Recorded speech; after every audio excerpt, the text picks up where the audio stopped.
স্বাগত সবাইকে। আমি শামিমা তুষ্টি আমন্ত্রণ জানাচ্ছি আমাদের আজকের ভ্রমণে। আজ আমরা এসেছি থাইল্যান্ডের ফুকেট শহরের এক আশ্চর্য স্থাপত্য এবং আধ্যাত্মিকতার মেলবন্ধন বিগ বুদ্ধায়। এটি শুধু একটি মূর্তি নয়, বরং প্রকৃতি ও আধ্যাত্মিকতার মধ্যে এক অনন্য সমন্বয়। চলুন শুরু করি আমাদের এই শান্তির যাত্রা।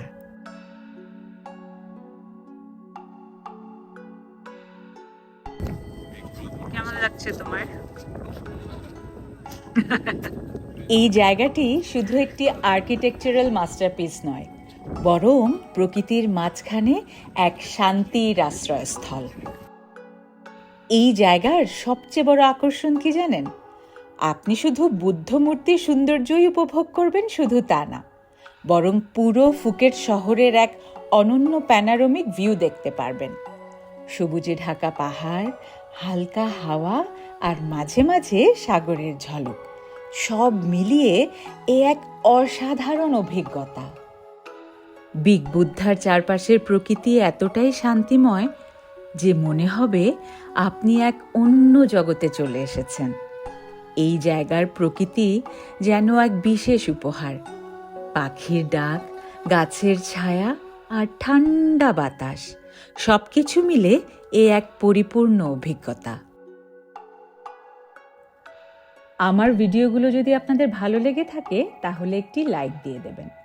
পুরো ভিডিওটি দেখে আপনার মতামত জানাতে ভুলবেন না কিন্তু। এবার আমার গন্তব্য বিগ বুদ্ধার চূড়ায়। ফুকেটের এই বুদ্ধা প্রায় ৪৫ মিটার, মানে ১৪৭ ফুট উঁচু এবং সাদা মার্বেলের তৈরি। মূর্তিটির পুরো নাম হল ফ্রা পুত্তা মিন মনেরা আহনাকার্ন, যার অর্থ হচ্ছে শান্তির প্রতীক। আমার যদি উচ্চারণে কোনো ভুল হয়ে থাকে তবে ক্ষমা সুন্দর দৃষ্টিতে দেখবেন। এর চারপাশ ঘুরে দেখলে বোঝা যায় এটি শুধু একটি ধর্মীয় স্থান নয়, বরং পুরো ফুকেট শহরের একটি গর্বের প্রতীক। এটি তৈরি করা হয়েছে স্থানীয় জনগণের দানের মাধ্যমে এবং ২০০৪ সাল থেকে এটি পর্যটকদের জন্য উন্মুক্ত। উনি লন্ডনের একজন পর্যটক। উনি ছবি তুলতে এবং তুলে দিতে খুবই পছন্দ করেন, তাই নিজের আগ্রহেই আমাদের ছবি তুলে দিল। এই অংশটি হলো ইচ্ছা পূরণের জায়গা। দর্শনার্থীরা ছোট কাগজ কিংবা রিবনে ইচ্ছার বার্তা লিখে রাখেন। এই রীতি স্থানীয় সংস্কৃতির একটি অংশ এবং এটি মানুষকে মানসিক শান্তি প্রদান করে। অনেকেই হয়তো বিশ্বাস করেন যে এখানে করা ইচ্ছাগুলো পূরণ হয়। বৌদ্ধ ধর্ম বিশ্বের অন্যতম প্রাচীন এবং শান্তির ধর্ম। এটি থাইল্যান্ড, শ্রীলঙ্কা, মিয়ানমার, চীন, জাপান, কোরিয়া, ভিয়েতনাম এবং অন্যান্য দেশে ব্যাপকভাবে পালিত হয়। আপনি যদি বৌদ্ধ ধর্মের অনুসারী হয়ে থাকেন তবে আপনি এখানে এসে প্রার্থনা করতে পারেন, অথবা শুধু বসে প্রকৃতির সঙ্গে মিশে শান্তি উপভোগ করতে পারেন।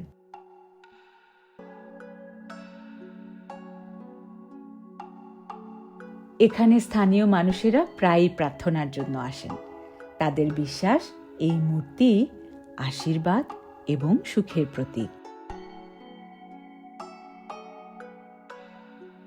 বিগ বুদ্ধায় আসবার জন্য আপনাকে কিছু তথ্য দিয়ে রাখি। যেহেতু এটি একটি ধর্মীয় স্থান, তাই শরীর ঢেকে থাকে এমন পোশাক পরিধান করুন। হাতা সম্পন্ন টি শার্ট বা হাঁটু পর্যন্ত ঢেকে রাখে এমন স্কার্ট বা প্যান্ট পরুন। বৃষ্টি বা খুব গরমের জন্য প্রস্তুত থাকুন। আপনি যদি সঠিক পোশাক পরিধান করতে বা নিয়ে যেতে ভুলে যান তবে মন্দির প্রাঙ্গণে স্কার্ফ বা সরু শাল ভাড়া পাওয়া যায়। এটি দিয়েও আপনি কাঁধ বা হাঁটু ঢেকে নিতে পারবেন। যারা প্রকৃতির সৌন্দর্য উপভোগ করতে ভালোবাসেন তাদের জন্য এখানে সূর্যোদয় এবং সূর্যাস্ত দেখা এক অভাবনীয় অভিজ্ঞতা। বিগ বুদ্ধায় যাবার জন্য পরিকল্পনা করলে পরিষ্কার দিনে পরিকল্পনা করুন। মেঘলা বা বৃষ্টির দিনের ভিউ তেমন একটা স্পষ্ট হয় না। ভোর বা সন্ধ্যের সময় ভ্রমণ করলে আলোর সঙ্গে প্যানোরামা আরও আকর্ষণীয় হয়ে ওঠে। আর হ্যাঁ, সানগ্লাস এবং হ্যাট সাথে নিতে ভুলবেন না, কারণ দিনের বেলায় সূর্যের আলো বেশ উজ্জ্বল থাকে। সকাল সকাল কিংবা বিকেলে গেলে ভিড় একটু কম থাকে, ওয়েদারটাও তুলনামূলক ঠান্ডা থাকে। সূর্যোদয় এবং সূর্যাস্তের সময় ভিউ সবচেয়ে সুন্দর। শান্ত পরিবেশ বজায় রাখতে এবং ধর্মীয় আচার পালনে সহায়তা করতে সব সময় চেষ্টা করবেন। প্রত্যেকের নিজের ধর্মের প্রতি বিশ্বাস, ভালোবাসা আর শ্রদ্ধা রাখা অত্যন্ত গুরুত্বপূর্ণ। তার সঙ্গে সঙ্গে অন্যের ধর্মকেও সমানভাবে সম্মান করতে হবে। নিজের ধর্মের অনুশাসন, মূল্যবোধ মেনে চলা আমাদের দায়িত্ব এবং এটি আমাদের পরিচয়ের একটি গুরুত্বপূর্ণ অংশ। আপনি যেমন চান যে আপনার ধর্মকে কেউ যাতে অসম্মান না করে, ঠিক তেমনি অন্যের ধর্মকেও সমানভাবে শ্রদ্ধা করা উচিত। আমরা যদি পারস্পরিক শ্রদ্ধার এই চর্চা করি, তাহলে সমাজে সম্প্রীতি বৃদ্ধি পাবে। এই স্থানটি শুধু বৌদ্ধ ধর্মাবলম্বীদের জন্যই নয়, বরং সকল ধর্ম ও সংস্কৃতির মানুষের জন্যই উন্মুক্ত। আমাদের শান্তির যাত্রার এখানেই পরিসমাপ্তি। কি যে এক অদ্ভুত ভালো লাগা নিয়ে ফিরে আসছি, সেটি বলে বোঝাতে পারবো না। বিশাল সাদা মার্বেলের এই অপরূপ মূর্তিটি কারো কারো কাছে সৃষ্টিকর্তা, কারো কারো কাছে ভক্তির, প্রার্থনার, আবার আবদার কিংবা অভিযোগের জায়গা, আবার কারো কাছে জীবনের প্রাপ্তি, আবার কারো কাছে শুধুই তীর্থস্থান বা দর্শনীয় জায়গা। এই স্থানটি এমন একটি বার্তা দেয় যা মানব জাতির ঐক্য, শান্তি এবং পারস্পরিক সম্মানের কথা স্মরণ করিয়ে দেয়। ধর্ম আমাদের আলাদা করে না, বরং সঠিকভাবে পালন করলে এটি আমাদের আরও কাছে নিয়ে আসে। চলুন এই উদারতা এবং সম্মানের বার্তাটি আমরা সবার মাঝে ছড়িয়ে দেই। আপনাদের জন্য চলার পথে আরও কিছু তথ্য। আপনারা যদি বিগ বুদ্ধায় যেতে চান, তাহলে অবশ্যই একটি গাড়ি আপ ডাউন ভাড়া করে নিতে হবে। যেতে সময় হয়তো অনেক গাড়িই পাবেন, কিন্তু ফিরতি পথে আপনাকে অনেক রকম স্ট্রাগল পোহাতে হবে, তাই একটি গাড়ি সাথে রাখা ভালো।